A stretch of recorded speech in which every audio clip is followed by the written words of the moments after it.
Who is exempt from audit? Well, to determine if your company is exempt from audit, you will need to consider the following criteria, and that is turnover of 10.1 million, turnover of 10.2 million, gross assets of 5.1 million, and this comprises fixed assets and current assets, and also employee numbers of 50.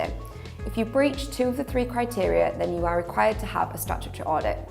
If it's not a requirement and you are a limited company or a limited liability partnership, you will still need to prepare accounts and submit them to Companies House. These will need to be in a statutory format, and also they will need to comprise any recent changes in legislation. These will need to be submitted within 9 months of the year end. So if you have a March year end, they will need to be submitted by the 31st of December. If you are a limited company, you will also need to prepare and submit a corporation tax return to HM Revenue and Customs.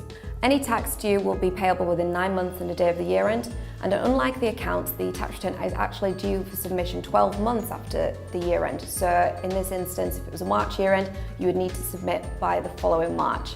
If you are a limited liability partnership, you will need to prepare and submit a tax return under self-assessment, where the normal self-assessment ruling applies.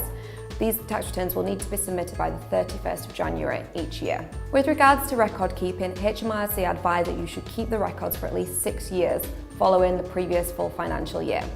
Basic records would include things like bank statements, loan statements, any sort of company credit card statements. You would need to keep copies of sales invoices and purchase invoices, whether that be a supplier invoice or an expense receipt. You would also need to keep things like VAT returns and wage records as well. Essentially, you just need to keep a record of everything, all the monies in and out of the business.